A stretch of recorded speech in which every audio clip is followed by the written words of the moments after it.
अवघे काम निवारिला भवभ्रम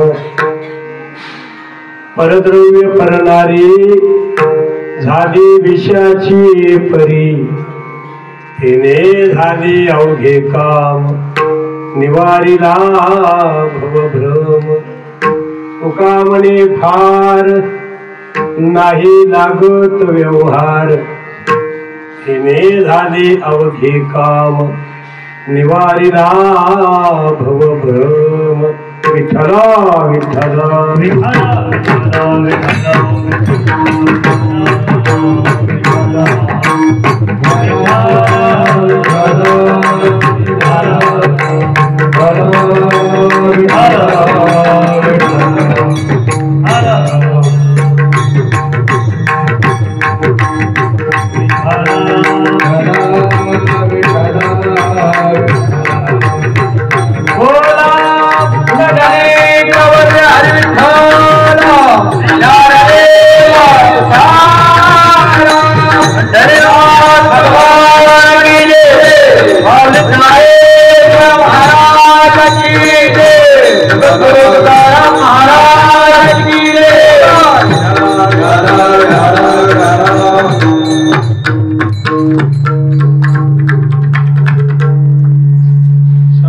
सरोजम सांगनीलांबुदाभं जगन्निहितपानी मंडनं मंडनानां तरुण तुलसीमाला कल्लरं कंजनेत्रं सदैधवलहासं विठ्ठलं चिन्तयामि पांडुरंगा विनायकं गुरुनौमि साखरे नाम विस्मृतम् येषां चरण सान्निध्या जीवा मुक्ता भवन्ति साखरे वंश विख्यातम् ज्ञानदान परायणं विनायकं गुरु वंदे भवबंध विमुक्तै सोनोपंत तथा कुणी आवडीने मामाशी बोलती नामे शंकर शंकरा सदा समकरा निसंग जे सन्मती पुण्य श्लोकची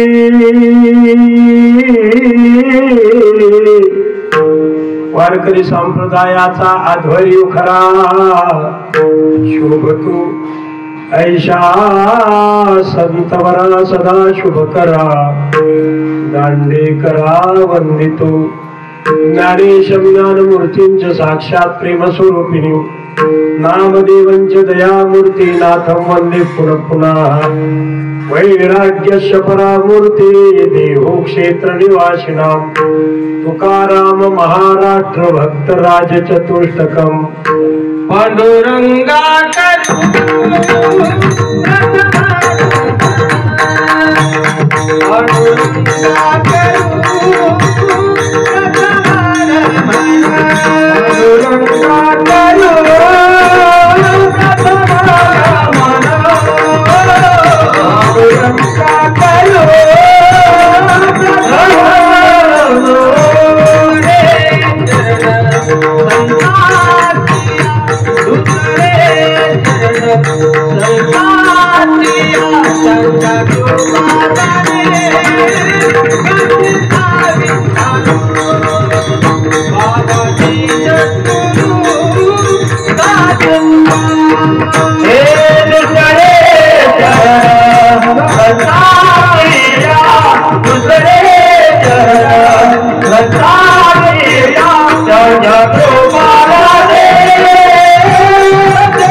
चित्ती आम्ही रखुमाईचा पती तेने झाले अवघे काम निवारिला भवभ्रम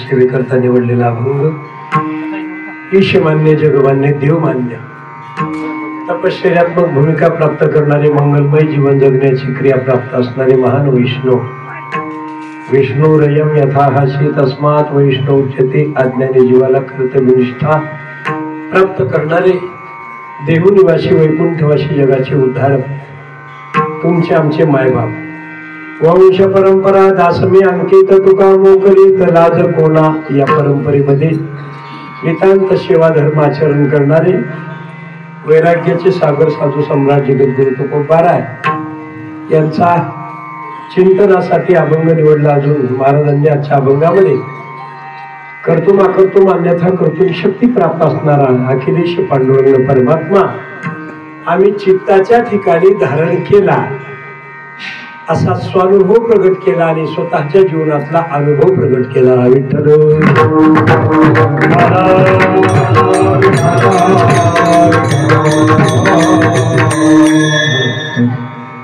काय म्हणतात महाराज, एक धरीला चित्ती आम्ही रखुमाईचा पती, तेने झाले अवघे काम निवारिला भवभ्रम। वस्तुस्थिती आजच्या अभंगामध्ये सर्व शब्दांत शब्दशः अर्थ त्या ठिकाणी महाराजांनी मोठ प्रमाणात केलेला आहे। अनाधिकृत विषयाची संस्कारित असणारा हा जीव विषयासक्त बनला, प्रपंचाचा अधिकारी, विषयामधून निवृत्त होण्याची साधना परिपूर्णतेने प्राप्त करणारा वैराग्यवान, हा परमार्थाचा अधिकारी, येथे पंच विषयाची रात्रंदिवस भोग सेवन करणारा हे प्रापंचिक विषय आहे। श्रवण मनन कीर्तन निधी ध्यासन चिंतन प्राप्त करून अवस्थेपर्यंत जाणारा हे पारमार्थिक विषय आहे। लक्ष 84च्या दरबारामध्ये रात्रंदिवस फजितीला पावणारा हे प्रपंचातलं फल आहे आणि आत्यंतिक दुःख निवृत्ती आणि परमानंद इष्ट प्राप्ती प्राप्त करणं हे पारमार्थिक फल आहे। विठ्ठल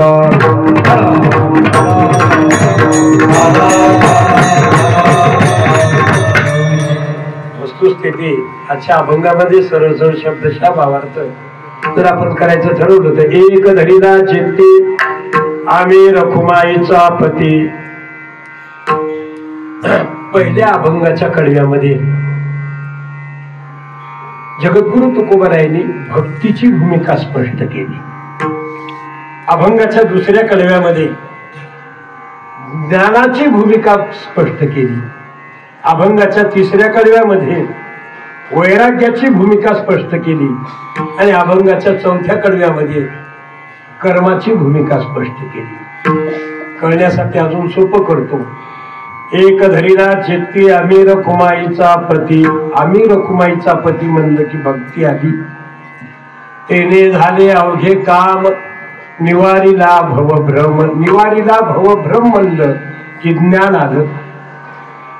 परद्रव्य परनारी झाली विषयाची परी, झाली विषयाची परी म्हणलं की वैराग्य आलं आणि तुका म्हणे फार नाही लागत व्यवहार, नाही लागत व्यवहार म्हणलं की कर्म आलं। विठ्ठल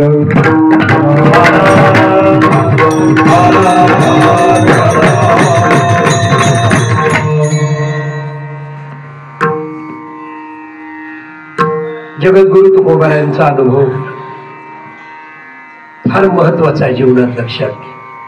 कारण परमार्थ नो डेकोरेटेड, डेकोरेशनचा नाही। परमार्थ श्रद्धेची भाषा आहे, परमार्थ अनुशीलतेची भाषा आहे, परमार्थ अनुभवाची भाषा आहे आणि परमार्थ नेत्रातल्या अश्रूची भाषा आहे। विचार करा, परमार्थ साधना करत असताना साधकाचं हृदय फक्त भक्तीनं भिजलेलं पाहिजे, बाकी काही लागत नाही। नो डेकोरेटेड, नाही डेकोरेशनचा। विचार करा, तत्व जीवनामध्ये सांभाळणं फार महत्वाचं आहे। कारण अनेक प्रकारचं मागे बहुत जन्मी हेची करीत आलो आम्ही, अनेक जन्मात हाच सिद्धांत त्या ठिकाणी सिद्धांतापर्यंत जाण्याकरता तत्वज्ञानाने विचार त्या ठिकाणी सांगितलेला आहे। चला, मला अजून पुढे जाऊन थोडं चिंतन करायचं अभंगाचं। वस्तुस्थिती 1 मिनिटाकरता प्रपरिहार अशा पद्धतीने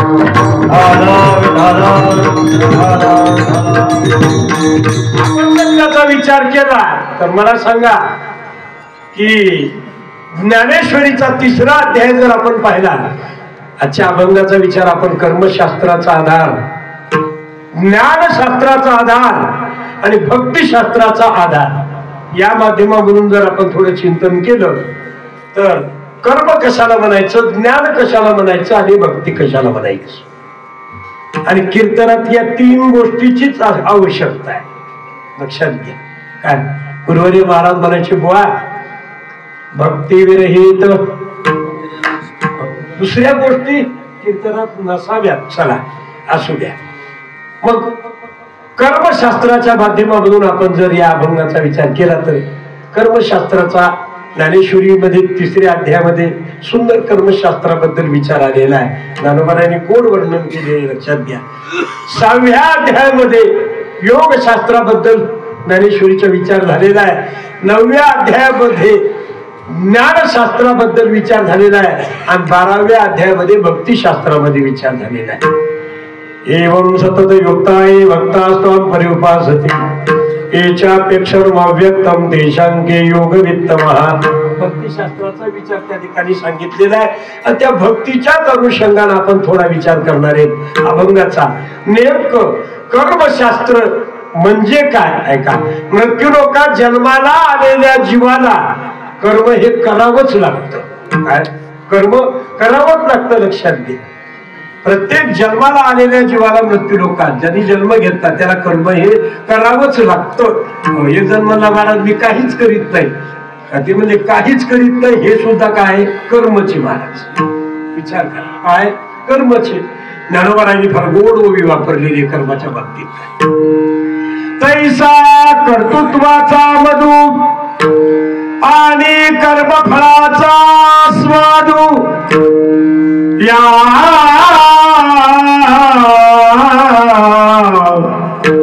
दोहीचे नाम बंधू कर्माचा की.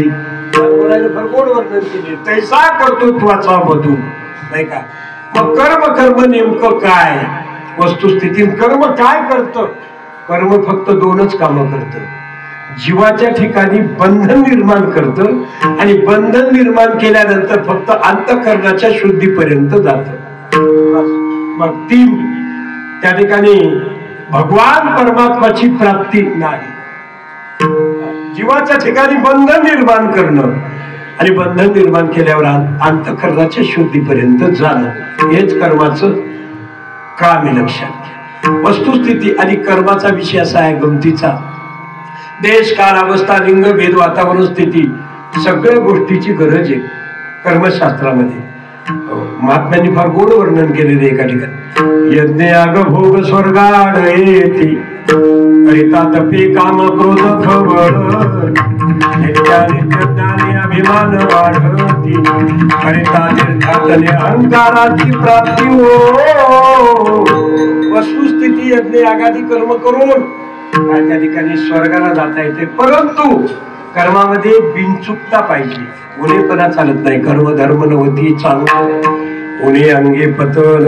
थोडा विचार सांगतो मी. आपण दररोज देवाची पूजा करतो.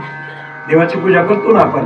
मला सांगा, आचमन करत असताना त्या तळ हातावर पाणी किती प्रमाणामध्ये घ्यायचं. कर्मशास्त्रात याचा विचार आहे मला.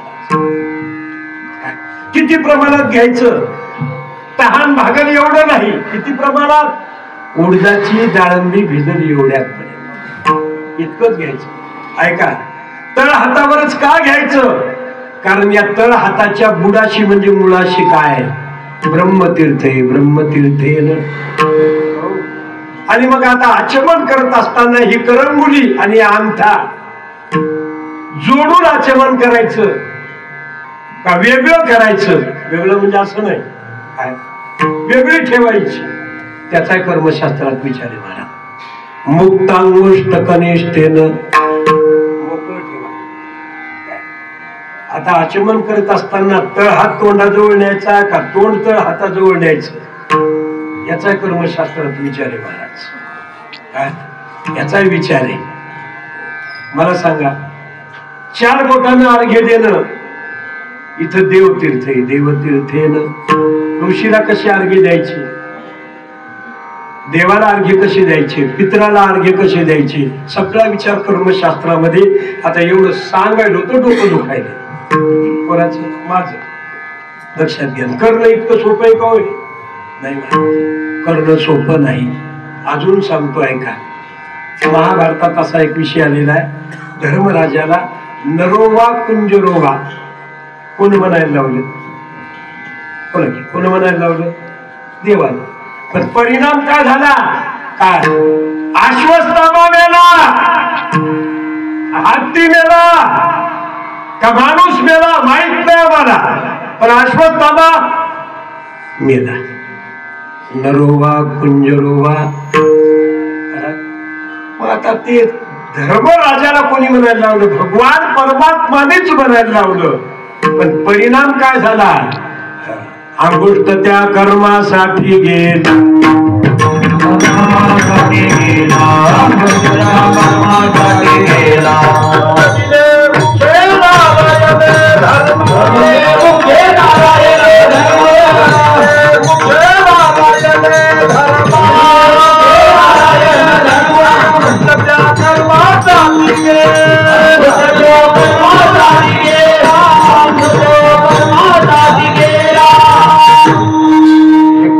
महाराज लक्षात घ्या. आणि प्रत्येकाला हे करावंच लागतंय, लक्षात घ्या. मडकं म्हणलं की माती आलीच,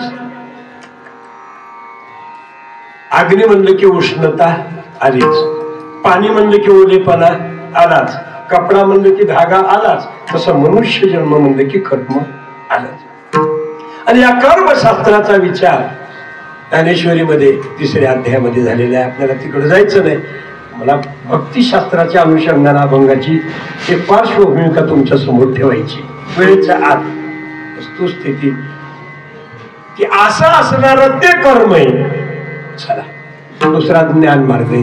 ज्ञानाचा मार्ग जास्त आहे, जास्त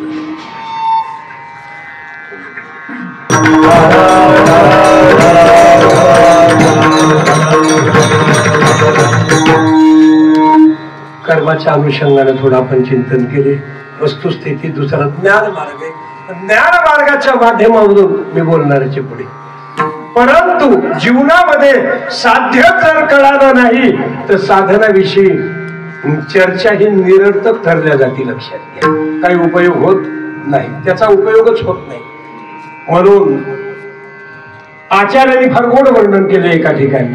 कोहम कदविदम जातम कोभी कर्तस्य विद्यते. कदविदम जातम कोहम.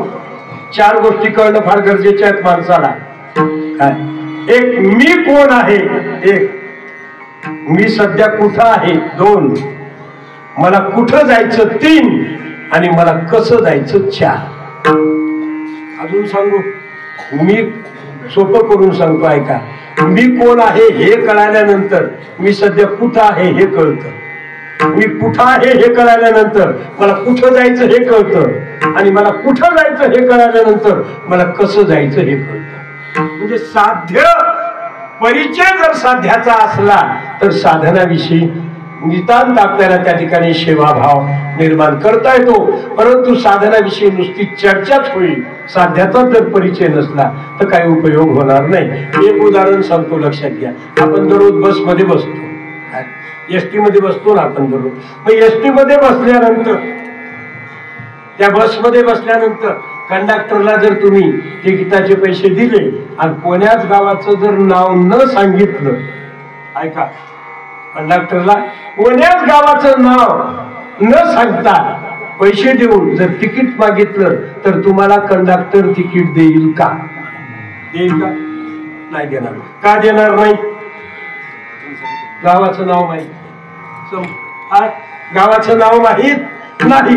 कंडक्टरला सांगावं लागलं आम्हाला सोलापूरचं तिकीट द्या, हिंगोलीचं तिकीट द्या, गोरेगावचं तिकीट द्या, आळंदीचं तिकीट द्या, पंढरीचं तिकीट द्या. कंडक्टर एका सेकंदात बुकिंग केल्याशिवाय राहणार नाही. का? कारण कंडक्टरला त्यातलं साध्य कळालं. साध्य कळाल्याबरोबर साधन आपोआप करता येतं. विठ्ठल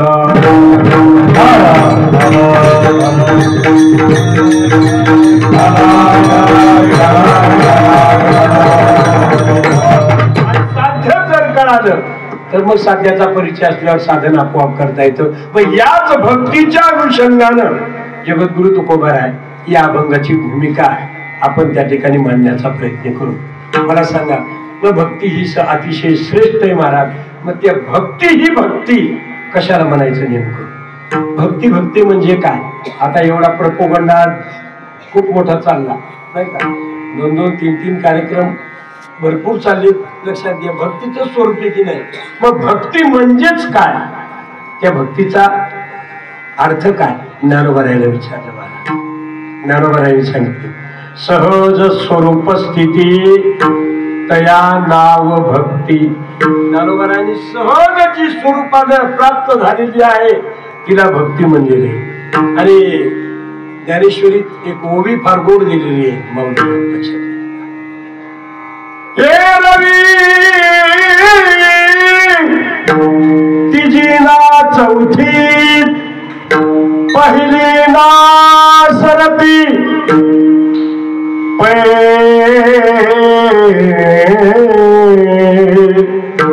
माझी सहज स्थिती भक्ती नाम. ज्ञानोबा फार गोड बोलले. काय सहज स्थिती, याला ज्ञानोबा काय म्हणले, भक्ती म्हणले. लक्षात घ्या. अजून सांगू, गुरुवारी महाराज म्हणायचे की भक्ती म्हणजे काय, देवाशी विभक्त नसणं ही भक्तीची. देवाशी विभक्त नसणं म्हणजे भक्ती. आचार्यांना विचारलं भक्ती म्हणजे काय, आद्य गुरु शंकराचार्यांनी विवेक चूडामणी नावाच्या ग्रंथात त्याचं थोडं उत्तर दिलेले. मोक्ष कारण सामग्र्याम भक्तिरेव गरीयशी स्वस्वरूपानुसंधान भक्ती नित्य भिधीयते. आचार्यांनी मोक्षाला भक्ती म्हणलेले, ज्ञानोबारायांनी सहज स्थितीला भक्ती म्हणलेले. म्हणजे महाराज तुमची भक्ती जर करायची आम्हाला तर आमचा संसार सोडावा लागेल, नाही का. मला सांगा, गुरुवारी महाराज म्हणायचे की आता आपण बद्रीनारायणला समुद्रातून किंवा नाही का इकडे तिकडे प्रवास करतो ना आपण, जगन्नाथपुरी द्वारकेला, त्या समुद्रातून प्रवास करत असताना मला सांगा त्या नावेत बसतो आपण. कशात, नावेत बसतो. मग आता नाव पाण्यात न्यायची नाही, नावेत पाणी येऊ द्यायचं नाही.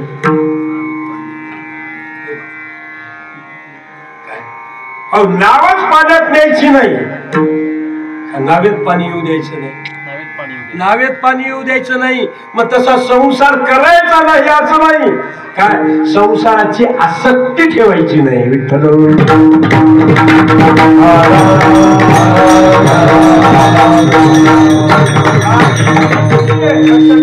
हे थोडे जड शब्द वाटत असतील. नाथ बाबाला विचारलं, महाराज तुम्ही सांगा ना भक्ती कशाला म्हणलेले.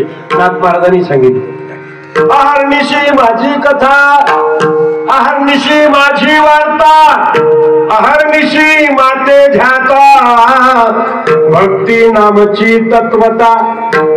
नाथ महाराजांनी सांगितलं, जिथं अखंड देवाचं भजन चालतं ना त्याला भक्ती म्हणा. तुकोबारायला विचारलं, तुम्ही कशाला भक्ती म्हणता. तुकोबारायने सांगितलं, संकल्पादी माया संकल्पादी माया संकल्पादी माया हमारी माया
भक्ती आवडते देवा. संकल्पावी माया संसाराची, संसाराची माया संकल्पित करणं हीच थोर भक्ती. जगद्गुरु तुकोबारायांनी आपला अनुभव सांगितलेला आहे. चला अजूनही काही भक्तीचे प्रकार आहेत. तत्वज्ञानानं काही भक्तीचा विचार सांगितले नाही. अजूनही काही प्रकार आहेत भक्तीचे, लक्षात घ्या. एक अनन्य ममता भक्ती, एक अविच्छिन्न तन्मयता नावाची भक्ती आणि एक आनंद रूपता भक्ती. अनन्य ममता भक्ती कशाला म्हणायचं? तत्वज्ञान असं सांगतं, अन्नाश्रयाणाम त्यागो अनन्यता. जिथं अन्नाश्रयाचा त्याग केल्यानंतर अनन्यता प्राप्त होती, नाही का? आता असं म्हणा, किंवा अन्नाश्रयाचा त्याग केल्यानंतर अनन्यता प्राप्त होती, किंवा अनन्यता प्राप्त झाल्यानंतर अन्नाश्रयाचा त्याग होतो, असं म्हणलं तरी चालतंय. लक्षात घ्या. त्याच्या बाबतीत ते ज्ञानोबराची ओवी फार गोड आहे.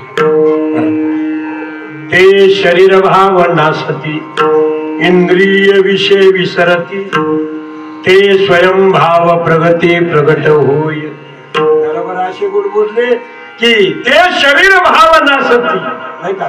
अन्याश्रयानाम त्यागो अनन्यता. हा अजूनही त्याच्या पुढे फार गोड प्रमाणे विठ्ठल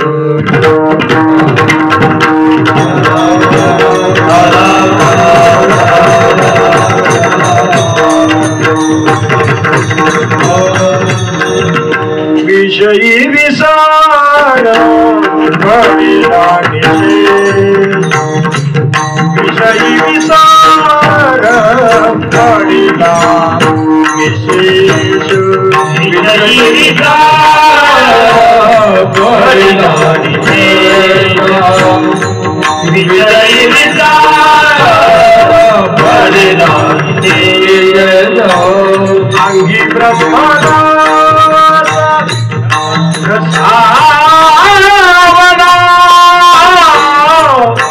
अंगी ब्रह्मरस रसावना माझी मन झाली अनावर माझी मन झाली अनावर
विषय विसर पडिला निशेष अंगी ब्रह्मरस ठसावला अन्नाश्रयानाम त्यागो अनन्यता.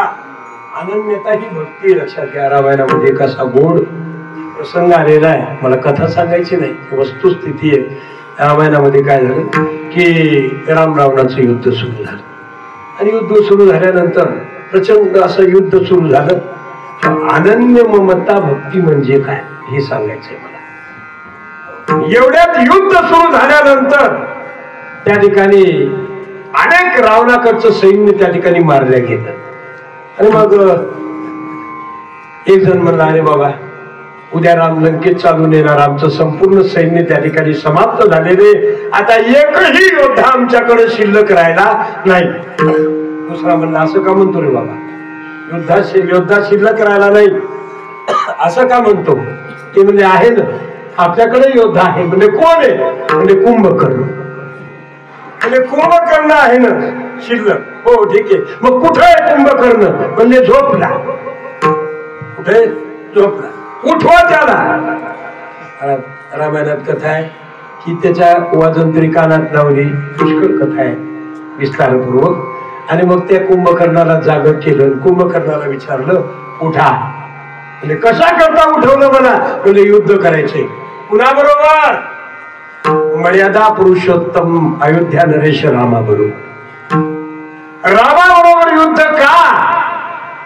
लंकेचा राजा भोजराजा, त्या ठिकाणी रावण यांनी 80,000 स्त्रिया असून एक अयोध्याधीश नरेश प्रभू रामचंद्राची धर्मपत्नी सीता नावाची हिचं अपहरण केल्यामुळं या युद्धाचा प्रसंग निर्माण झाला. कुंभकर्णाला सुद्धा पश्चाताप वाटला. कुंभकर्णानं सांगितलं, अरे अरे काय दुर्दैवाची गोष्ट आहे राजा, का असं केलं? कारण कुंभकर्णाने सांगितलं, काही हरकत नाही, तरी पण लढणं माझं हे कर्तव्य, मी सत्ताधीशाच्या पक्षाचा आहे. लक्षात घ्या, कारण कुंभकर्ण पक्ष बदलणारा नव्हता.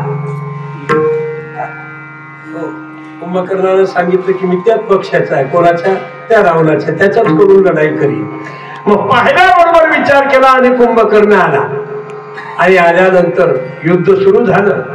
सुरू झाल्यानंतर त्या कुंभकर्णाच्या हातात एक प्रचंड दिव्य स्वरूपाचं वानर लागलं. सुंदर वानर लागलं आणि घायाळ झालं ते वानर. रक्तानं त्या ठिकाणी घायाळ झालं. कुंभकर्णाने सांगितलं वानरा, मला तुझी दया यायची आता, आणि माझ्या हातातून आता तू वाचणं हे शक्यच नाही. लक्षात घे. म्हणून कुंभकर्णाने असा हात दाबला, चिळकांड्या रक्ताच्या निघू लागल्या त्या वानराच्या. घायाळ झालं ते वानर. आणि कुंभकर्णाने सांगितलं, मला तुझी दया यायली, मी जीवदान तुला देतो, परंतु एका अटीवर. एका अटीवर तुला मी जीवदान देतो. वानराने विचारलं, काय अट आहे तुझी, सांग. काही नाही, फक्त एक काम कर. काय? एकदा फक्त रावणाचा झालो एवढंच मन झालं. रावणाचा झालो एवढंच मन संपलं, तुला मी जीवदान देतो. कुंभकर्णाला उद्देशून उद्गार काढले त्या वानराने. कुंभकर्णा, अरे जो मनुष्य जन्माला आला तो संपणारच एक दिवस. देही नाम क्षण भंगुरा जाणार. विचार कर. अरे बाबा, रावणाचा होऊन जिवंत राहिल्यापेक्षा रामाचं होऊन मेलेलं बरं. याला म्हणायचं अनन्य ममता भक्ती. विठ्ठल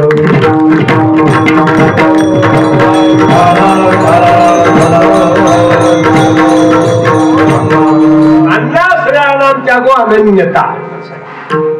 ही अनन्य ममता भक्ती आहे. दुसऱ्या भक्तीचा प्रकार अविच्छिन्न तन्मयता. आता याला तत्वज्ञानानं फार विचार गोड सांगितलेला आहे, पण चला पुढे. अविच्छिन्न तन्मयता. तन्मयता हा तन म्हणजे तत् आणि मया हा म्हणजे स्वरूप प्राप्त होणे. काय तन म्हणजे तत् आणि मया हा म्हणजे स्वरूप प्राप्त होणे. त्याच तत् म्हणजे त्याचे आणि मया हा म्हणजे स्वरूप प्राप्त होणे. त्याचं स्वरूप प्राप्त होणं याला अविच्छिन्न तन्मयता भक्ती असं तत्वज्ञानानं सांगितलेले. आता याचे सूक्ष्म अंग 3 आहेत, पण एवढं सांगत बसत नाही मी. मला सांगा की तदीयता, त्वदीयता आणि मदीयता हे भक्तीचेच अंग आहे. वस्तुस्थिती गुरुजी पाठात फार गोड सांगायचे आम्हाला. तदीयता म्हणजे काय, त्वदीयता म्हणजे काय आणि मदीयता म्हणजे काय. मला सांगा, मी त्या देवाचा आहे तदीयता, तो देव आमचा आहे मदीयता, आणि हा देव माझाच आहे मदीयता भक्ती. आणि तिसरी आनंद रूपता नावाची भक्ती आहे महाराज. आणि मग त्या भक्तीच्या स्वरूपाला आपण जर बोलत गेलो तर अवघेची त्रैलोक्य आनंदची आता चरणी जगन्नाथा चित्त दिली. किंवा पूर आला आनंदाचा महाराज, नाही त्या आनंदाशी जोडा. अनेक प्रमाण देता येतील की आनंदची अंग वस्तुस्थिती याला म्हणायचं आनंद रूपता भक्ती. आणि मग त्या भक्तीच्या अनुषंगानं अजूनही काही भक्तीचे प्रकार आहेत. सांगू का अर्ध्या मिनिटात सांगू. नारद भक्ती सूत्रामध्ये 4 प्रकार भक्तीचे आहेत महाराज. नारदाने वर्णन केलेले. कशाला भक्ती म्हणायचं ऐका. पूजा दिश्वानुराग इति पाराशर्या.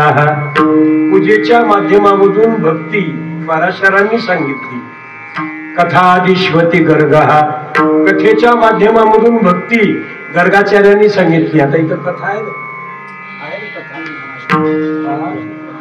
तो काही असू द्या, महाशिवपुराण असू द्या, भागवत पुराण असू द्या, काही पण कथा आहे ना.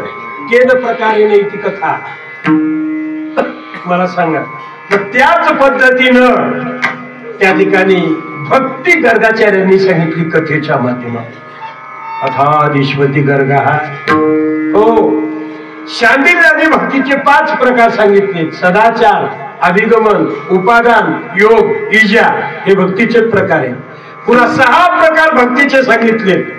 गुणरहित, कामनारहित, सूक्ष्मंतर, प्रतीक्षण वर्धमान, अनुभव रूपम, अविच्छिन्न हे भक्तीचे प्रकार. त्याचं विश्लेषण नाही देत मी. पुन्हा अष्टोत्तर भक्ती, स्नेहा, प्रेमा, राग, अनुराग, मान, प्रणय, भावावेश आणि महाभाव हे भक्तीचे प्रकार आहेत. पुन्हा 9विधा भक्ती सांगितली. श्रवणम, कीर्तनम, विष्णू स्मरणम, पादसेवनम, अर्चनम, वंदनम, दास्य साख्यात्मनवी निवेदनम. आणि या 9विधा भक्तीचे 9 उपासक आहेत महाराज. विचार करा. हो, श्रवण भक्तीचा उपासक कोण आहे? राजा परीक्षित. भागवतात कीर्तन भक्तीचा उपासक शुकाचार्य. स्मरण भक्तीचा उपासक भक्त प्रल्हाद. हो, पादसेवनम भक्तीची उपासक लक्ष्मी. पाय लक्ष्मीच्या हाती किशी लावे कापुरती. हो, पाय धुवावयाची दैवा पात्र झाली. नरवराय म्हणतात की पादसेवनम ही लक्ष्मी. लक्षात. अर्चनम पृथुराजा, वंदनम अक्रूर, दास्य हनुमंतराय, सख्य अर्जुन आणि आत्मनिवेदन बलिराजा. हे झाली भागवतातली. रामायणातली आता जाऊ द्या, मला वेळ नाही. रामायणातले 9 उपासक आहेत. रामायणातले सुद्धा लक्षात घ्या. रामायणात श्रवण भक्तीचा उपासक कोण आहे? त्या ठिकाणी फार गोड उत्तर दिलेली आहेत. मला सांगा, अशी 9विधा भक्ती. आणि या भक्तीच्या अनुषंगाने तुकोबाराय स्वतःचा अनुभव सांगतात की आम्ही आमच्या अंतःकरणामध्ये भक्तीचं प्राबल्य त्या ठिकाणी निर्माण केलं. आणि निर्माण केल्यानंतर त्या भक्तीच्या अनुषंगानं आमच्या जीवनामध्ये एक फार मोठा अनुभव प्राप्त झाला. महाराज, कोणता अनुभव प्राप्त झाला? तुम्ही तुमच्या भक्तीच्या या माध्यमामधून स्वतः काय केलं असा प्रश्न केला त्यावेळेस तुकोबाराय त्याचंच उत्तर अभंगाच्या पहिल्या कडव्यात.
चेते आम्ही रखुमाईचा पती. एक शब्द वापरलेला आहे, लक्षात घ्या. आम्ही चित्तामध्ये भगवान परमात्मा धारण केला. एक धरीला चित्ती, पण कसा केला ऐका. निर्गुण तत्वामधून सगुण प्राप्त झाला आणि मग आम्ही आमच्या चित्तामध्ये धारण केला. एक शब्द वापरलेला आहे. एक शब्दाला फार महत्व आहे. एक शब्द एकमेव अद्वितीयम ब्रह्म. तत्वज्ञान असं बोललंय एका ठिकाणी, लक्षात घ्या. एकोपि कृष्णस्य कृतं प्रणामी दशाश्वमेधान भूतेन तुभ्या दशाश्वमेधेन पुनरेति कृष्णस्य प्रणामीन पुनर्भवं वा. एकोपि कृष्णस्य कृतं प्रणामी. एक या शब्दाला फार मोठं महत्व आहे, लक्षात घ्या. गणिताच्या सूत्रात जर एक शब्दाची किंमत काय आपण जर विचार केला, मला सांगा 100 शून्य लिहिले वहीवर, काय 100 शून्य लिहिले, त्या 100 शून्याची किंमत किती हो?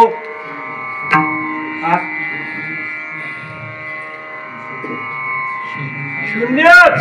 किती आहे? 1000 शून्य लिहिले, त्याची किंमत किती आहे?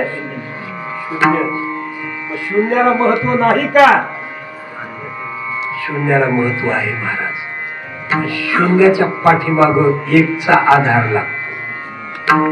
ऐका, 100 शून्य तुम्ही जर रिकामी लिहिले त्या 100 पेजेस वहीवर, काय तर त्याची किंमत काय? शून्याची.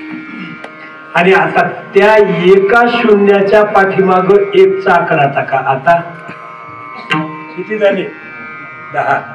पुन्हा दुसरं शून्य त्याच्या समोर टाका. आता किती झाले? त्याच्यानंतर पुन्हा तिसरं टाका. आता किती झाले? 4 टाका. पुन्हा किती झाले? मोजत बसा. आता 11 होत. एके दाखविले 10 फाटा पहा फुसोनी. केवढा महत्व लक्षात घ्या एक शब्दाला. काय? एकोपि कृष्णस्य कृतं प्रणामी दशाश्वमेधान भूतेन तुभ्या एकमेव अद्वितीयम ब्रह्म. परमात्मा एकच, लक्षात घ्या. एकतत्व नाम दृढ धरी मना हरीशी करुणा येईल. एक या शब्दाला फार मोठं महत्व आहे, लक्षात घ्या. म्हणून एक शब्द लिहिला. सोन्याचे अलंकार अनेक पण सोनं एकच. बरोबर आहे. गाईचे रंग अनेक पण दूध एकच. मातीचे भांड्याचे प्रकार अनेक पण माती एकच. माणसाचे शरीर अनेक पण शरीरामध्ये प्राणतत्व एकच आहे. का तुमच्यात माझे वेगळे आहे? काही एकच आहे. एक आणि कुठं धरला? चित्तामध्ये धरिला. धरिला चित्ती. एक शब्दाचा विचार केला आपण तरी अजून करू थोडा. वस्तुस्थिती मला एक सांगायचं की एक शब्द फार महत्वाचा आहे जीवनामध्ये. एकमेव अद्वितीयम ब्रह्म एकोपी कृष्ण शपथम प्रणामी. वस्तुस्थिती आपण जर त्याचा विचार केला तर निर्गुण असणारं परमतत्व हे सगुण साक्षात्कार झालं. आणि सगुण साक्षात्कार झाल्यानंतर तुकोबाला म्हणजे आम्ही आमच्या अंतःकरणामध्ये धारण केला. एक धरेला चित्ती. चित्तात धारण केला एक. मग भगवंताचं स्वरूप कसं येऊ? भगवान परमात्माचं स्वरूप कसं आहे? आपण जर त्याचा विचार केला तर आमचे गोरोबा काकाचा एक फार गोड अभंग आहे महाराज. माझं रूप नाही नाव सांगू काही आता बाई आवघे बोलू नाही. निर्गुणाचे भेटी आलो सगुणा संगी. निर्गुण तत्वातला परमात्मा हा सगुण बनला. काय सगुण बनला? रंग नाही रूप नाही नाही वर्ण छाया निराकार निर्गुण तुही रघुराया. किंवा महाराजांनी एक वर्णन केलेले आणि लाही रूपा बळे करून खळे हरिदासी. अव्यक्त ते आकार रूपा दे गुणवंत. अव्यक्त निराकार नाहीच्या आकार जे तुम्ही चराचर हरिशी भजे. किती प्रमाण देता येतील आपल्याला लक्षात घ्या. मग असा तो निर्गुण झालेला निर्गुण असणारा परमात्मा कसा झाला? सगुण झाला. आणि सगुण म्हणजे काय? या मृत्यू लोकात आला. आला का अंधाव? जगात तीन वर्ग आहेत. ऐका गुरुजी सांगायचे तीन वर्ग आहेत जगात. पहिला वर्ग असा आहे आणल्याशिवाय येत नाही. दुसरा वर्ग आल्याशिवाय राहत नाही. आणि तिसरा वर्ग नेऊन घातल्याशिवाय भागत नाही. अजून सांगू आणावा लागतो तो देव. येत असतात ते संत आणि यावंच लागतो तो जीव. इथं तीन प्रारब्धाची निर्मिती झालेली आहे. ऐका आणावा लागतो तो देव. परेच्छा प्रारब्ध निर्माण झालं. येत असतात ते संत स्वइच्छा प्रारब्ध निर्माण झालं. आणि यावंच लागतो तो जीव. इथं अनिच्छा प्रारब्ध निर्माण झालं.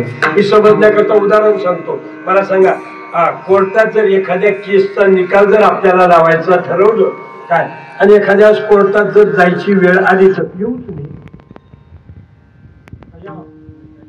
येऊ नये कोर्टात जायची वेळ कर्म धर्मसंयोगाने जर आलीच काय तर मला सांगा एखाद्या कोर्टच्या केसचा निकाल जर आपल्याला लावायचा असला तर तुम्ही न्यायाधीशाला म्हणतात ओ न्यायाधीश साहेब आमच्या कोर्टच्या केसचा निकाल द्या. न्यायाधीशानं सांगितलं की कोर्टच्या केसचा निकाल देण्याकरता माझी नियुक्ती आहे. अशा करता मी तर त्याच्यासाठी बसलेला निकाल देण्याकरता. परंतु तुमच्याकडं साक्ष पुरावा केसचा निकाल लागण्याकरता लागेल की नाही? लागेल. मग साक्षीदाराला कोर्टात आणावं लागतं का येत असतो? आणावं लागतंय. नाही तर सांगितलं हो बाबूराव उद्या संभाजीनगरला 11 वाजता कोर्टची केसचा निकाल आहे चला या. त्यांनी सांगितलं केंद्राचा काला झाल्यावर येईल. साक्षीदाराला कोर्टात आणावं लागतं तसं देवाला आणावं लागतं. वकील आपोआप येतात का वकील साहेबाला सांगावं लागतं, हो वकील साहेब उद्या कोर्टाची ठीक वेळ 11 वाजता, काय गरज सांगायची, काही गरज नाही, लक्षात घ्या. तसे संत आपोआप येतात. आम्ही वैकुंठवासी झाडो संताचे मार्ग, पेटू भक्तीचा डांगोरा, नाही का. किंवा तुका म्हणे आता ओरडू उपकारा पुरता, येथे उपकारासाठी आले घरज्या वैकुंठी.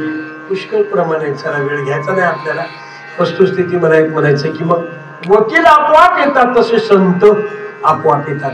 कोण बोलवलं ज्ञानोबा राहायला, नामदेव राहायला, तुकाराम महाराजाला, कोण आमंत्रण दिलं का? कोण नाही दिलं महाराज, लक्षात घ्या. आणि गुन्हेगाराला गाडीत पोलिसच्या बसवावंच लागतं का? तसं जीवाला जन्म मरणाचं दुःख हे भोगावंच लागतं, म्हणून यावंच लागतं, लक्षात घ्या. मग असा आला, चला निर्गुण तत्व असणारा सगुण झाला, पण आला. मग तो कोणाला विचारलं म्हणजे कुठून आला, पुन्हा प्रश्न की नाही. अहो आला. आता एखाद्या वेळेस समजा तुम्ही विचारलं म्हणजे आज महाराज कीर्तनाला आले, काय दुसरा प्रश्न विचारेल की नाही, कुठून आले, अहो नेमके कुठून आले विचार करा. तसं तुकोबाराने विचारला, आला म्हणता ना तुम्ही देवा, तुकाराम महाराज पण नेमका कुठून आला? तुकोबाराने सांगितलं द्वारकेहून आला. कुठून आला? द्वारकेहून. द्वारकेचे केने आले निज ठाया, पुढे भक्त राया चोजवीत. द्वारकेहून आला, लक्षात घ्या. परंतु त्याचा विश्वास बसवणं महाराज तुकाराम महाराज ते म्हणला की आता तुकाराम महाराजाच खरं कशामुळे, कारण त्याने एका महाराजाची कीर्तन नव्हती ऐकली महाराज, बऱ्याच महाराजाची वाट लावली होती, पण त्याला विश्वासच बसवलं. ते म्हणलं आता काय तुकाराम महाराजाच कशामुळं खरे मला सांगा. द्वारकेवर आला म्हणून कशाला? त्याला देहूची गाडी सोडली, आळंदीच्या गाडीत बसला आणि ज्ञानोबा रायकडे आला. ज्ञानोबा रायला विचारलं, माऊली तुकाराम महाराज म्हणतात की देव आला या मृत्यूलोकाच्या ठिकाणी. आम्ही विचारलं कुठून आला, तर त्यांनी सांगितलं द्वारकेहून आला. तुमचं मत काय? ज्ञानोबा रायने सांगितलं गोकुळातून आला. शंका वाढली का कमी झाली? वाढली का कमी झाली? कुठून आला? गोकुळातून आला. म्हणजे पुरावा आहे का तुमच्याकडे? आहे. कोणाकरता? पुंडलिकाच्या भावार्था गोकुळी हूड झाला येता, निज प्रेम भक्ती पंथा घ्या घ्या विषय म्हणतसे.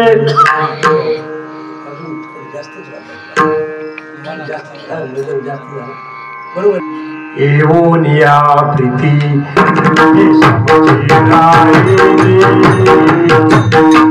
एवोनिया प्रीती उभे समचिराये.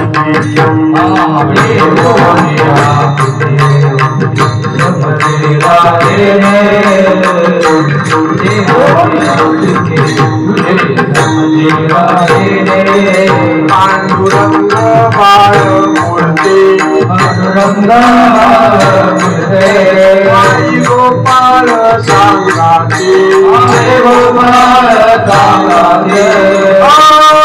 बोलिया प्रीती उभे समची राहिले, बोलिया प्रीती उभे समची राहिले, प्रीती उभे समची राहिले, बोलिया प्रीती उभे समची राहिले. ज्ञानोबाराला विचारलं, ज्ञानोबाराने सांगितलं गोकुळातून आला. तुकोबारायांनी द्वारकेतून आला. आता शंका वाढली की नाही मला सांगा. त्याने संभाजीनगरचा रस्ता धरला आळंदीहून आणि पैठणच्या रस्त्याला नाथबाबा भेटला. मग नाथ महाराजाला पुन्हा प्रश्न केला, म्हणजे नाथ बाबा देव आला मृत्यू लोकात, पण तुकोबारायांनी सांगितलं द्वारकेहून आला. ज्ञानोबारायांनी सांगितलं गोकुळातून आला. तुमचं मत काय? नाथ महाराजांनी सांगितलं वैकुंठातून आला. कुठून आला? म्हणजे पुरावा आहे का? हरी वैकुंठाहून आला, पुंडलिका लागुनी उभा इष्ट तसे आधुनी युगान युगे भक्ता संगी एका जनार्दनी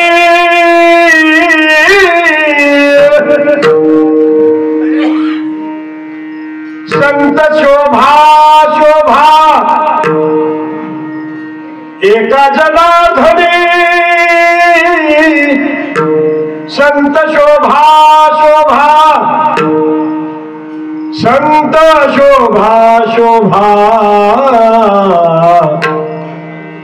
देव काहू विटेवरी उभा उभा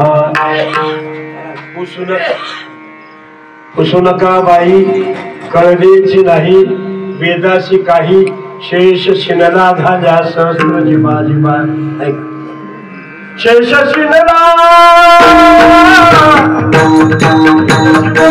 आल्या सहस्र जिमा जिमा देवता होवी देवरी उभा उभा देवता होवी देवरी उभा देवरी उभा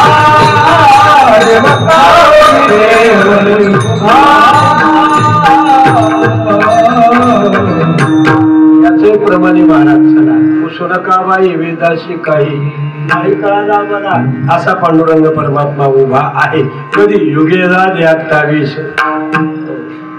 आधुनिक काल मने बैस किंवा नामदेवरायांनी सांगितलं युगे 28 विटेवर येऊ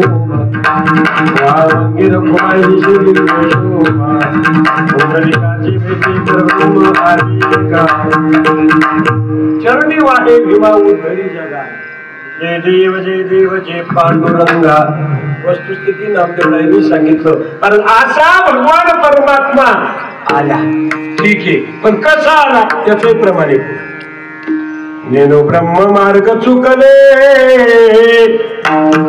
उघडे पंढरपुराशी आले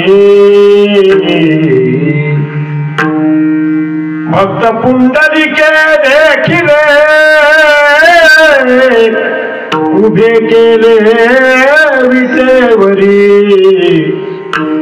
हा विठोबा निधान त्याचे ब्रह्मादिका ध्यान पाऊले समान विटेवरी शोभती आणि मग असा आलेला काय झालं तुकोबाराय म्हणतात आम्ही एक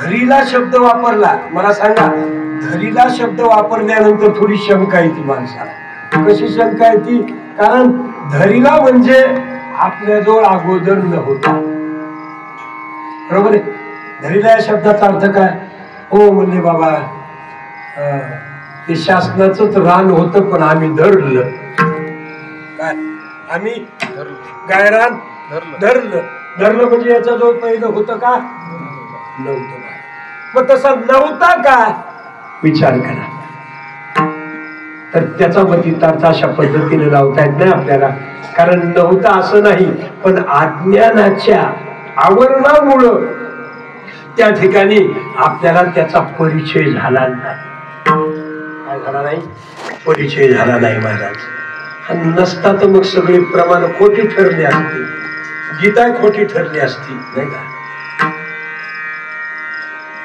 सर्वस्यच्या हृदय सन्निविष्ट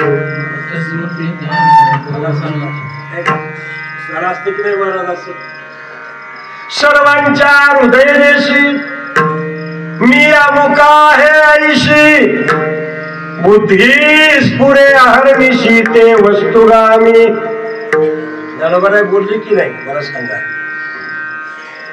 सर्वांच्या हृदयदेशी मी अमुका आहे ऐशी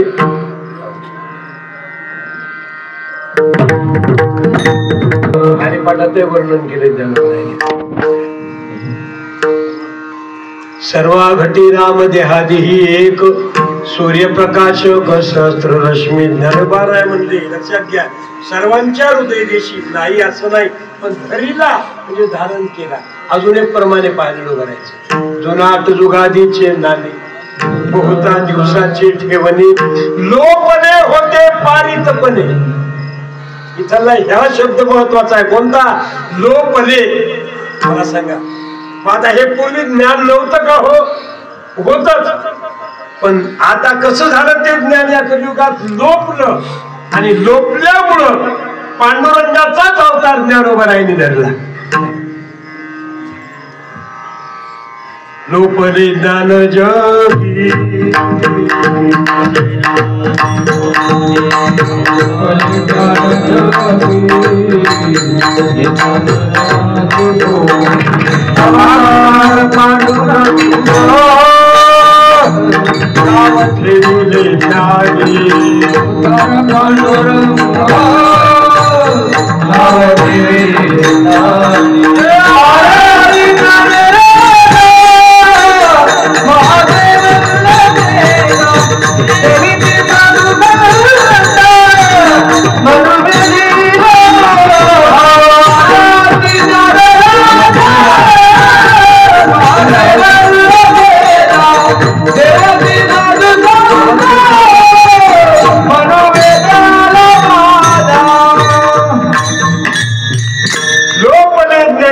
हे ज्ञान लोकल्यामुळं पांडुरंगाचाच अवतार ज्ञानोबारायला घ्यावा लागला.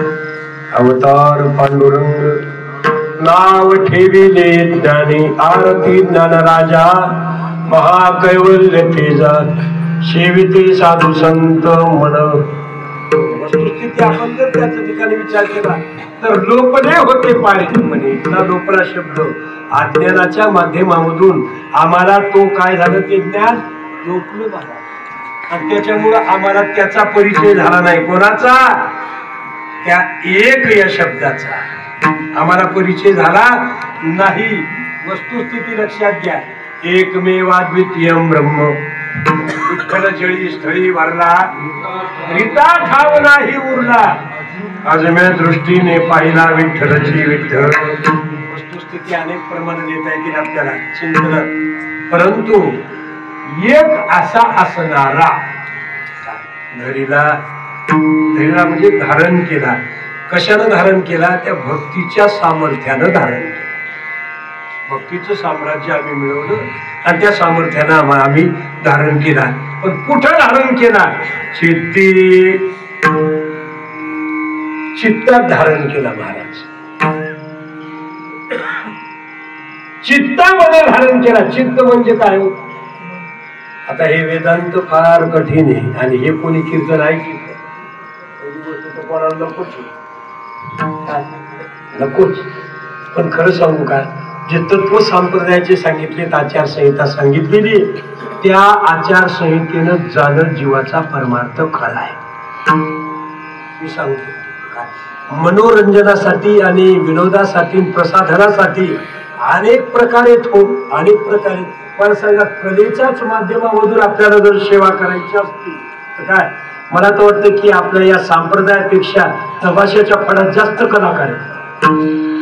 नाही असं नाही, भरपूर, पण त्यांच्या ठिकाणी विधी नाही. ऐका, रामायण करणारा तो नट अरुण गोविल काय कमी त्याच्यात गुण कोणता कमी? मला सांगा, संपूर्ण जग त्याला आकर्षित केलं की नाही आपल्या? त्याच्या ठिकाणी विधी नाही आणि परमार्थात विधी आहे. आणि म्हणून ही आचारसंहिता आहे. संप्रदायाचं तत्व जे निर्माण झालं ते सामान्य झालं नाही महाराज. सामान्य निर्माण झालं नाही का?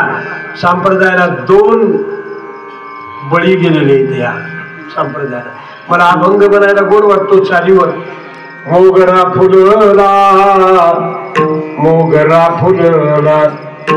मोगरा फुलला म्हणायला बरं वाटतंय, पण मोगरा फुलला म्हणण्यापेक्षा मोगरा कसा फुलला याचं आत्मपरीक्षण करणं. एक धरीला चित्ती.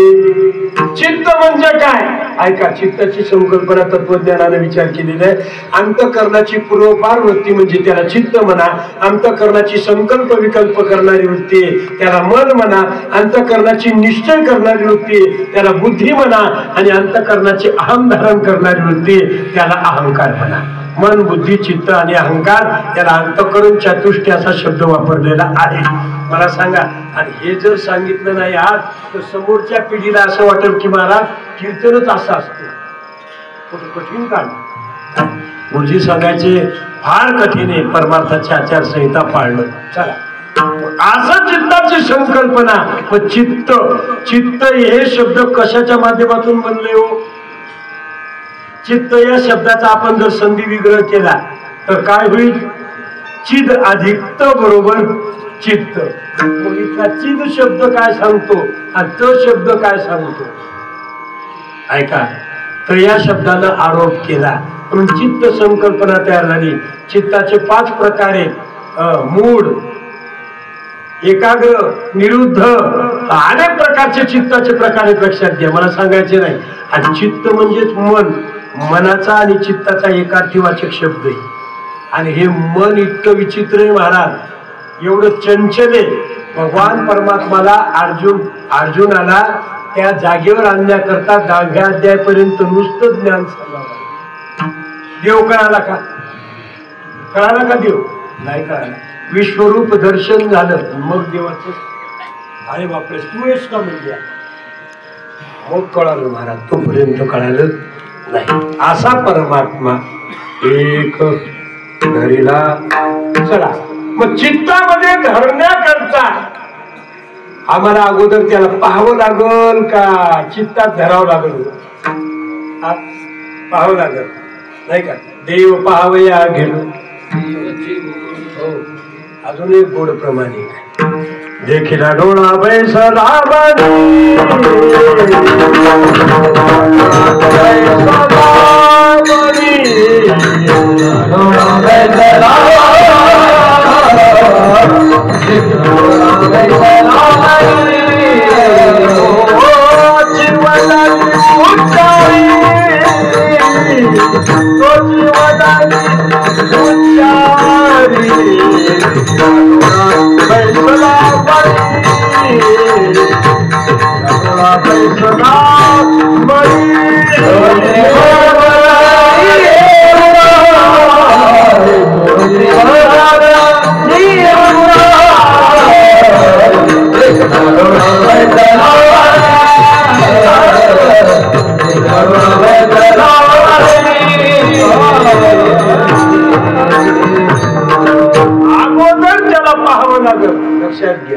मनात बसवावं लागल, पाहावं लागल. अगोदर त्याला पाहावं लागल. मग पाहणं देवाला सामान्य दृष्टीने का विशेष दृष्टी लागती? का सामान्य दृष्टीने देवाला पाहता येत नाही. देव पाहावया गेलो तेथे देवची हो ने ठेलो. माणसं देवळात जातात बघा. हो, आणि विचारलं ना आपण बाबा कुठे गेलतात म्हणजे देवळात. कशा करता? देव पाहण्याकरता. पाहिला का देव? महाराज काय सुंदर मूर्ती होती. म्हणजे देव पाहण्याकरता गेले आणि मूर्तीचं वर्णन आहे. ऐका, जो आकाराला महत्व देतो त्याला सामान्य जीव म्हणा, आणि जो निराकाराला महत्व देतो त्याला संत म्हणा. अजून सांगू, जो कार्याला महत्व देतो त्याला सामान्य जीव म्हणा, आणि जो कारणाला महत्व देतो त्याला संत म्हणा. चला, देव पाहावया गेलो तेथे देवची होऊ ने ठेलो. काय झालं? एका ठिकाणी गरिबी आली महाराज माणसाला, आणि गरिबी आल्यानंतर त्याच्या बायकोने सांगितलं, अहो म्हणजे काहीतरी करा की, उदरनिर्वाह करण्याकरता काहीतरी करा. मी वेळेच्या आत संपवणार आहे. आणि याच शब्दावर फक्त एक धरीला चित्ती, बाकीच्या अभंगाची संगती लावणारे अभंग सोडवणार नाही. फक्त इतकंच बोलणार आहे वेळेच्या आत. मला सांगा की धरीला चित्ती असा शब्द वापरलेला आहे महाराज. एक धरीला चित्ती. आणि मग गरिबी आली आणि सांगितलं म्हणजे आता गरिबी आलेली आहे भरपूर, एक काम करा ना बाबा, कुठेतरी काहीतरी कामधंदा पाहणं. ते म्हणजे हो बाबा, कामधंदा पाहण्याकरता काही हरकत नाही. ठीक आहे. त्यानं स्नान केलं, म्हणलं देवाची पूजा करून जातो. इतक्यात काय भगवंताची कृपा, त्याच्या देवघरामध्येच महाराज काय 2 सोन्याचे देव दिसले. कोणते? एक 3 तोळ्याचा गणपती आणि 5 तोळ्याचा उंदीर. काय दिसलं?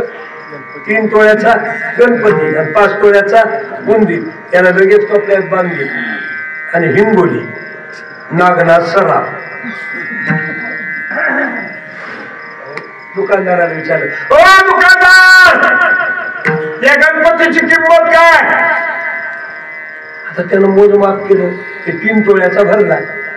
आता काय तोळा आहे सध्या? 80. जरा की 80 आपल्याला काय घ्यायचं का द्यायचं? 80 महाराज 3 तोळ्याचे किती झाले? 2,40,000. मला सांगा 8 24 2,40,000 एवढे झाले मला गणपतीचे.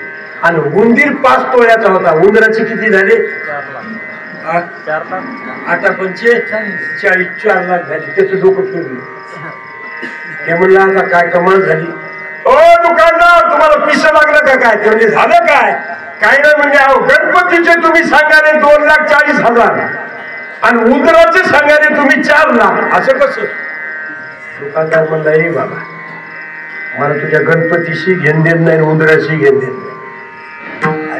मला दोन्हीशी गरज नाही. मी काय करू? तुझ्या बापानं गणपतीपेक्षा उंदरात सोनं जास्त घातलं त्याला माझा काय लागला? विचार कर. काय सोनार काय पाहतो? तत्व पाहतो का आकार पाहतो?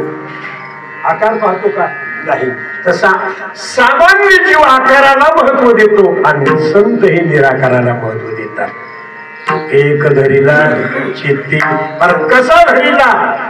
तुकोबारांनी एक दृष्टांत दिलेला आहे. आम्ही रखुमाईचा पती.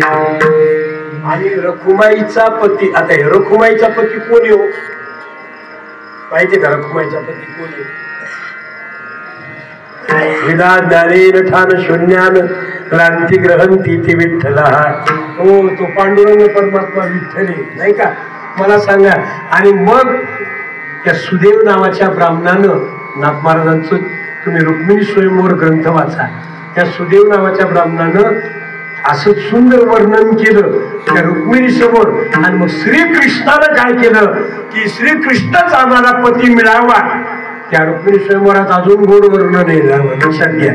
कनकासवे जैशी कांती सूर्यासवे जैशी दीप्ती तैशी श्रीकृष्णानी शक्ती रुक्मिणी वैदर्भ देशी अवतरणी. नाथ महाराज म्हणतात फार ओवी गोड आहे. लक्षात घ्या. रुक्मिणी वैदर्भ देशी अवतरली. आणि मग त्या रुक्मिणीला कृष्णाचं वैभव कळालं आणि तिनं ते कृष्ण चित्तात धारण करायचं ठरवलं. लक्षात घ्या. एक म्हणती धरा धरा एक म्हणती घाला वारा. मला गडबडा करू लागली कोण? ती रुक्मिणी. तुकोबाराय म्हणतात त्या रुक्मिणीच्या अंतःकरणामध्ये भगवान श्रीकृष्णाला हृदयाच्या ठिकाणी धारण करण्याकरता जी व्याकुळता निर्माण झाली तीच व्याकुळता आमच्या ठिकाणी निर्माण झाली. म्हणून आम्ही रखुमाईचा पती एक धरीला चित्ती. आम्ही रखुमाईचा पती. महाराज माझा रखुमाईचा पती तुम्ही चित्तात धारण केला. मग तुमची अवस्था कशी झाली? आता काही तुमची इच्छा पूर्ण झाली की नाही झाली? कशी झाली त्याचं उत्तर अभंगाचं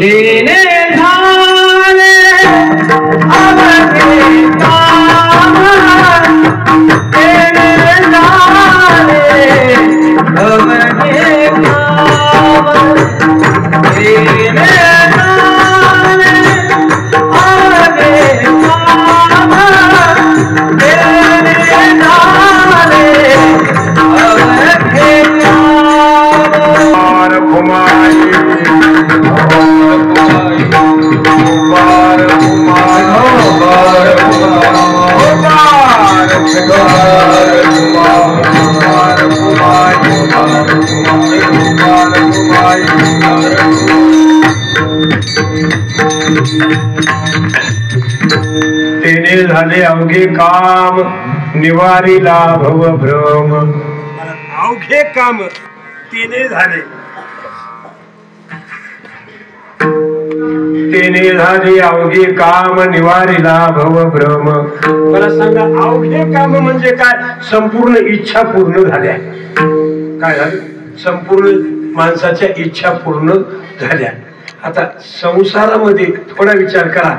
माणसाची इच्छा वाढती का पूर्ण होती? वाढती का पूर्ण होती? होती का पूर्ण? नाही होत महाराज. कमी होती का?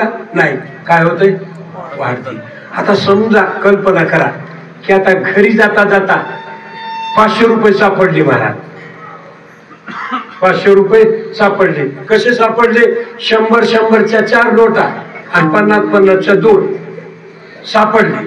रस्त्याने जाता जाता आता घरी कीर्तनावून जाताना आणि लगेच लाईन गेली आणि त्याच्यातली 1.50ची नोट खाली पडली. आता 100-100च्या नोटा सापडल्या. आनंद वाटला का दुःख?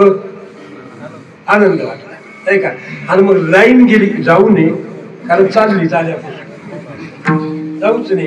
मला सांगा, त्याच्यातली 1 नोट जर 50ची खाली पडली तर आता आनंद वाटला का दुःख? दुःख. कुठून आणली होती? मनुष्य 450चा आनंद विसरला. 50 रुपयासाठी 450चा आनंद विसरला. लक्षात घ्या. तेने झाले अवघे काम. महाराज, इच्छापूर्ती नाही प्रपंचामध्ये, नाहीच. लक्षात घ्या. काय झालं? ते खोदकाम सुरू आहेत ना, रोडचे काम चालू आहेत ना. एका जणाला 10 किलोचा सोन्याचा पुतळा सापडला. मला किती? 10 किलोचा. तोळा नाही, 10 किलोचा सोन्याचा पुतळा सापडला. आनंद व्हाव का दुःख? आनंदच व्हावं ना. त्यानं 10 किलोचा पुतळा सोन्याचा सापडला की डोक्यात हात लावला. काहून? कारण त्यानं त्या पुतळ्याखाली लिहिलेलं वाचलं होतं. त्या पुतळ्याखाली काय लिहिलं होतं? की हा सोन्याचा 10 किलोचा 10वा पुतळा आहे. मग ते म्हणला 9 कुठं गेले? कळालं का? विचार. इच्छा वाढली का कमी झाली? पण परमार्थामध्ये हे समीकरण नाही. परमार्थामध्ये मर्यादा पुरुषोत्तमाची भेट शबरीला झाल्याबरोबर शबरीनं अग्निकुंड पेटवला. महाराज, रघुपती राघव गजरी गजरी तोडीत बोरे शबरी. शबरीनं त्या ठिकाणी अग्निकुंड पेटवला आणि अग्निकुंड पेटवल्यानंतर उडी टाकली. प्रभूने विचारलं, शबरी हे कशा करता? ते म्हणले, देवा, फक्त आणि फक्त तुमच्या दर्शनाची इच्छा होती, अन्यथा इतर लोकांच्या मला आता कोणाच्या दर्शनाची इच्छा राहिली नाही. मला सांगा, इच्छा वाढली का पूर्ण झाली? कमी झाली? लक्षात घ्या, कमी झाली. परमार्थाचं समीकरण इच्छा कर्म काय कमी होती. आणि चित्त हे तमोगुणामध्ये निर्माण झालं की इच्छा निर्माण होती जीवाला. चित्त हे रजोगुणात प्राप्त झालं की सुख निर्माण होतं या जीवाला. आणि चित्त हे सत्वगुणात प्राप्त झालं की समाधान निर्माण होतं. म्हणून सुख समाधान इच्छा ते असं वर्णन तत्वज्ञानानं केलेलं आहे. लक्षात घ्या. म्हणून तेने झाले अवघे काम. माझं काम संपलं म्हणजे आता पूर्ण इच्छा झाली. रामायणामध्ये ते रावणालाही विचारलं, धारातीर्थ पडला रावण, आणि प्रभूने विचारलं, लक्ष्मणा, जाय, तळमळ करणारा रावण संपून गेलेला आहे. अरे, लंकेचा राजा होता, सामान्य नव्हता. विचार कर. आणि त्याची इच्छा काही जर शिल्लक राहिली असली तर आपण पूर्ण करण्याचा प्रयत्न करू. म्हणून लक्ष्मण त्या ठिकाणी रावणाकडे गेले. गेल्यानंतर रावणानं दृष्टी त्या लक्ष्मणाकडे फेकली आणि एवढ्यामध्ये लक्ष्मणाला सांगितलं, लक्ष्मणा, का आलास? माझं मरण पाहायला आलास की काय? नाही राजा, नाही. की अंतकाळाच्या समयाला काही इच्छा जर शिल्लक असली तर ती विचारण्याकरता आलो. संसारातली इच्छापूर्ती व्यवस्थित जर झाली नसती तर तिचा विचार करण्याकरता आलो आम्ही. सांगा. लक्ष्मणाला सांगितलं, लक्ष्मणा, की संसारात कुणाचीच इच्छा पूर्ण होत नसती. मी अनेक इच्छा केल्या होत्या की लंकेला स्वर्गाच्या पायऱ्या करायच्या, स्वर्गापर्यंत. इच्छा पूर्ण होत नाही. लक्षात घ्या. पुन्हा समुद्राचं पाणी गोड करण्याची इच्छा होती. इच्छा तशीच राहून गेली. संसरती ती संसार. हा मायेच्या अधिष्ठानानिमित्त असणारा संसार सत्य वाटतो का? त्याचं उत्तर एकच आहे, निवारिला भवभ्रम.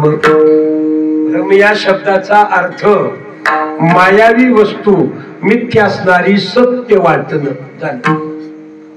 मायावी वस्तू मिथ्या असणारी सत्य वाटणं याचं नाव भ्रम आहे, लक्षात घ्या.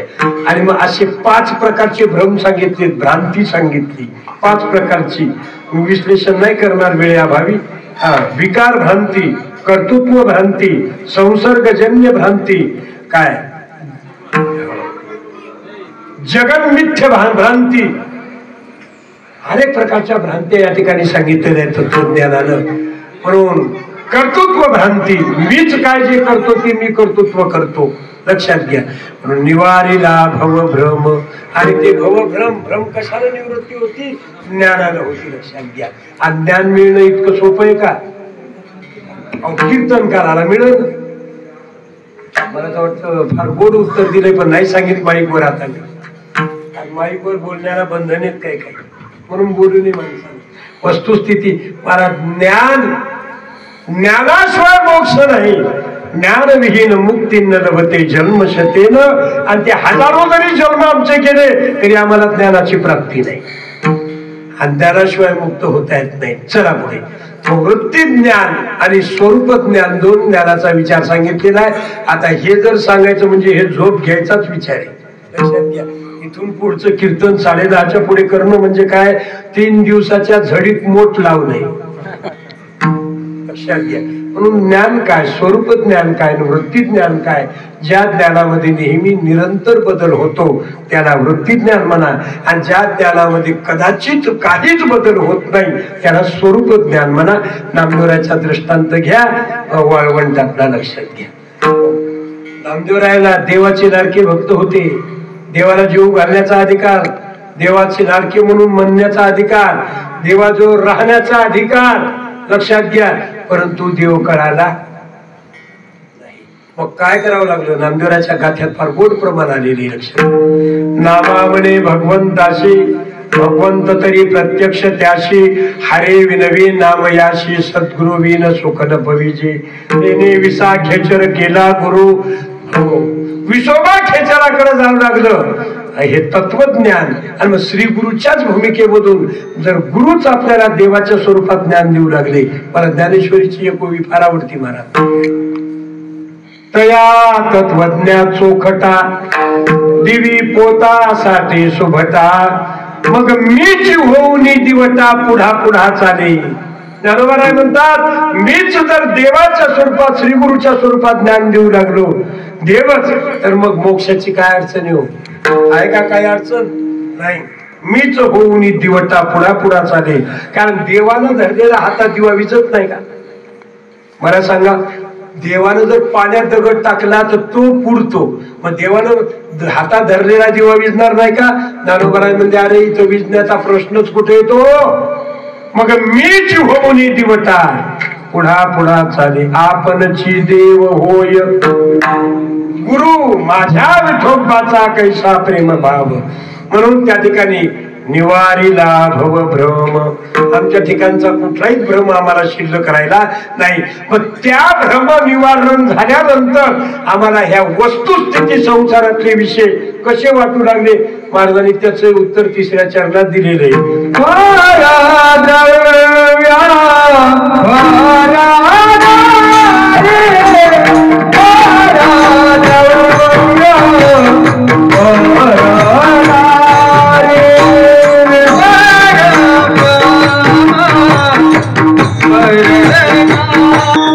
परद्रव्य परनारी झाली विषयाची परी.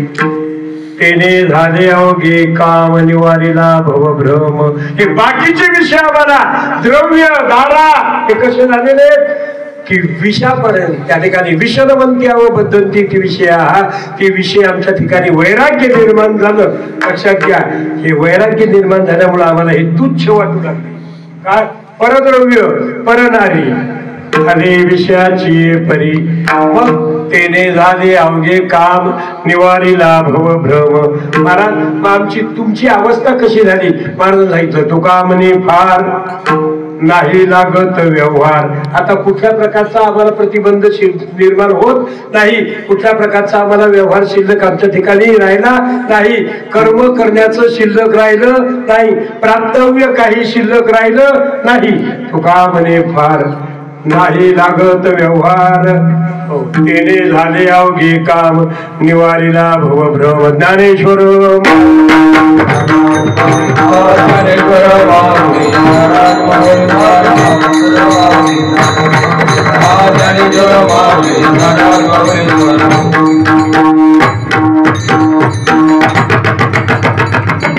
झालेली मंगलमय शिवा अधिष्ठानाच्या ठिकाणी शिवेला विराम देऊन या ठिकाणी आपण थांबू.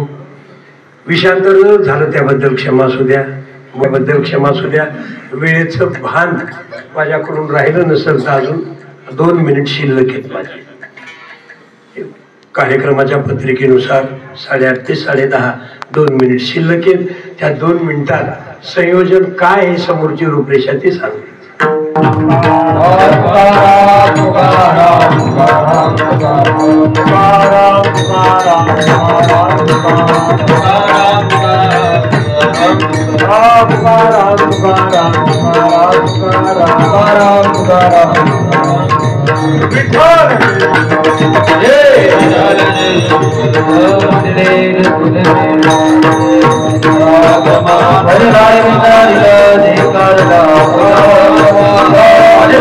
Hare